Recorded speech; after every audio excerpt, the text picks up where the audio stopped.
Hello guys, আমার দুষ্টু মিষ্টি বন্ধুরা। তো তোমরা সবাই কেমন আছো? আশা করি অনেক ভালো আছো। তো আমিও ভালো আছি।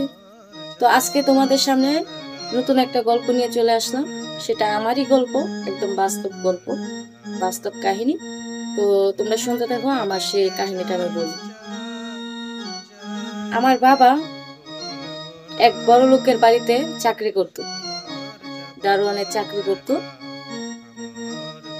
তো চাকরি করতে পরে হঠাৎ এক ছেলে বিদেশ থাকতো পরে ওই মেয়ের বিয়ে ঠিক হয়েছে ওই ছেলের সাথে। বাড়িওয়ালার বাড়িওয়ালার মেয়ের সাথে তার বিয়ে ঠিক হয়েছে ওই বিদেশের ছেলেটার সাথে। তো ঠিক হয়েছে পরে আমার আব্বু আমার আয়সা বলতেছে বাসায় রাত্রেবেলা যে আমি যে বাড়িতে চাকরি করি ওই বাড়িতে মালিকের মেয়ের তো বিয়ে ঠিক হয়েছে, তো আমরা সবাই দাওয়াত দিছি, তুইও যাবি। পরে আমি বললাম আচ্ছা ঠিক আছে আব্বু, যাবো, সমস্যা নেই। পরে আমি জিজ্ঞেস করলাম কবে? শুক্রবারে। আমি তো আচ্ছা ঠিক আছে, যাও। পরে 2 দিন চলে গেল, 2 দিন চলে যাওয়ার পরে শুক্রবার আসলো, পরে আমরা বিয়েতে গেলাম। বিয়েতে যাওয়ার পরে আমরা খাওয়া দাওয়া করলাম। আমি খাওয়া দাওয়া করতেছি, আপু সবাই রে আইনা আইনা দিতেছে, খাবার দাবার মানে অ্যাটেন্ড করতেছে। তারপরে খাওয়া দাওয়া শেষ, বরযাত্রীরা সবাই আসলো, খাওয়া দাওয়া শেষ হওয়ার পরে তারা বলতেছে আপনারা এই যে এখানে মেয়ের জন্য কিছু গহনা টহনা আনছি, আপনারা রেডি করেন, মেয়েরে যান।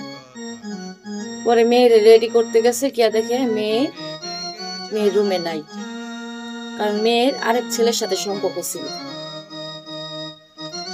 ওই ছেলের সাথে মেয়ে পলায়া চলে গেছে, বাইকে চলে গেছে। তখন এরা কি করব? তারপরে মেয়ের বাবা এসে বলতেছে কি, ছেলের বাবারে ডাক দিয়া কানাগান যে এমন এমন আমার মেয়ে তো নাই, মনে হয় কোথাও বাইকা টাইকা চলে গেছে। তারপর এরা তো অস্থির হয়ে গেছে, এখন কি করা যায়, এখন কি করা যায়। কারণ এখন তো যে কোনো মেয়ে বিয়ে করে নিতেই হবে, তাদের মান সম্মানের দিকে তাকায়, না হলে তো তাদের মান সম্মান থাকবে না বাড়িতে চলে গেলে, বউ সারা বাড়িতে চলে গেলে। তারপরে মেয়ের বাবা বলতেছে যে মানে আমার আব্বুরে বলতেছে, কারণ আমার আব্বু তো বাড়ির সব দায়িত্ব নিয়ে আছে। আমার আব্বুরে বলতেছে এদিকে আসো।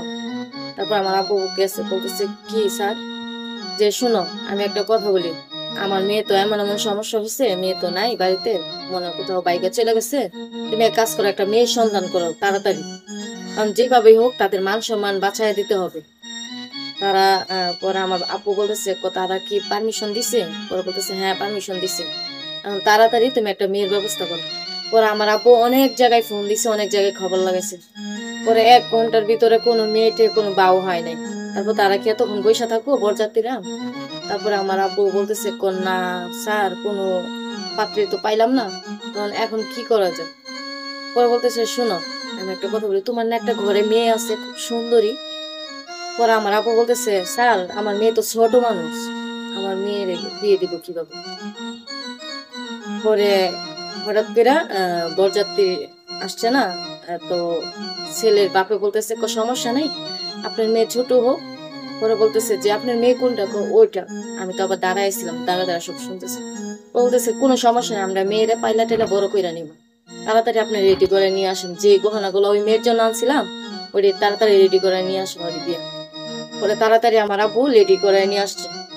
হ্যাঁ, যারা আসছিল সবাই আমাকে রেডি করে নিয়ে আসা, তাড়াতাড়ি বিয়ে টিয়ে পড়াইছে, পড়ায় ছেলের সাথে দিয়ে দিছে। কারণ আমার বাপে চিন্তা করছে কি কি করব, কারণ আমি গরিব মানুষ একটা, এটা আমার ভাগ্য, আমি যে এরকম একটা বড় লোক করে ছেলে পাইছি, বিদেশি ছেলে পাইছি। তো আমি বিয়ে শাদী হয়ে গেছে, বিয়ে শাদী হওয়ার পরে আমাকে দিয়ে দিছে, দিয়ে দেওয়ার পরে স্বামীর বাড়িতে গেলাম। স্বামীর বাড়িতে যাওয়ার পরে অনেকক্ষণ বসে ছিলাম, কথাবার্তি বললাম, স্বামীকে সালাম টালাম করলাম। সালাম টালাম করার পর রাতে 12টা বেজে গেছে, কারণ গ্রাম তো। তো আমার স্বামী বলতেছে শোনো তুমি একটু ফ্রেশ ট্রেশ হয়ে নাও, ফ্রেশ ট্রেশ হয়ে তুমি রেডি হো।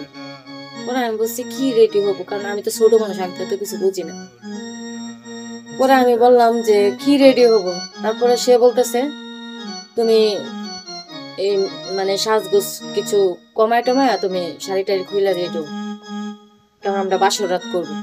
পরে আমি বলছি কি রেডি হবো, কি বাসর রাত করবো, আমি তো কিছু বুঝি না। তোমার আমি বুঝাই দিব, শিখাই দিব। তারপরে আমি বলছি আচ্ছা ঠিক আছে। সে আমাকে যেভাবে যেভাবে বলছে আমি ওইভাবে ওইভাবে রেডি হয়েছি। রেডি হওয়ার পরে যাক রাত্রেবেলা যখন আমি খুইলা মুইলা রেডি হয়েছি, তখন তার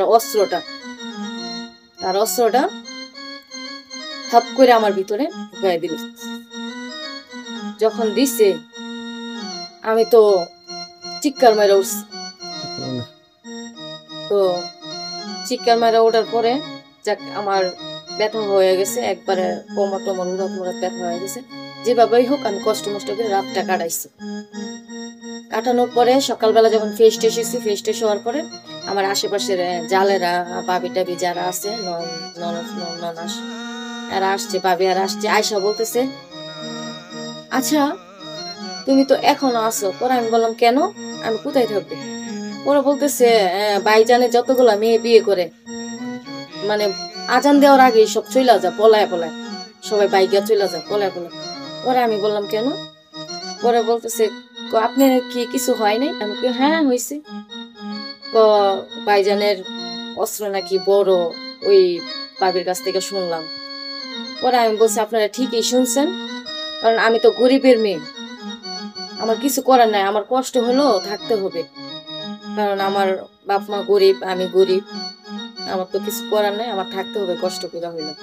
তারপরে এইভাবে 2-3 দিন চলে যাওয়ার পরে ঠিক হয়ে গেল। পরে আস্তে আস্তে 1-2 মাস 2 মাস 3 মাস হয়ে গেল, তখন আমার পেটে বাচ্চা হয়ে গেল।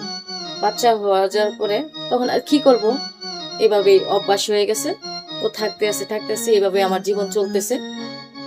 তো দর্শক ভাইয়েরা আপুরা আর কি বলবো, আর কিছু বলার নাই। যদি আপনারা ছেলে মেয়ে বিয়ে শাদী দেন, মেয়ে বিয়ে দেন, তাহলে সবকিছু জাইনা নিবেন, সবকিছু সম্বন্ধে বুঝে নিবেন। কারণ ছেলেকে আগে বিয়ে শাদী করছে কিনা বা ছেলের সাথে মেয়ে সংসার করতে পারবে কিনা, এটা একটু জাইনা নেওয়া দরকার এখন যুগে, আমি যেটা মনে করি। কারণ আমি তো অভ্যাস হয়ে গেছে, আমি তো চলতেছি ভালোই। তো আপনাদেরকে আমি বলতেছি তো আপনারা সবকিছু জাইনা শুনা বিয়ে দিবেন মেয়েকে। আর বেশি কিছু বললাম না, সে অনুযায়ী আপনারা ভালো থাকবেন, সুস্থ থাকবেন।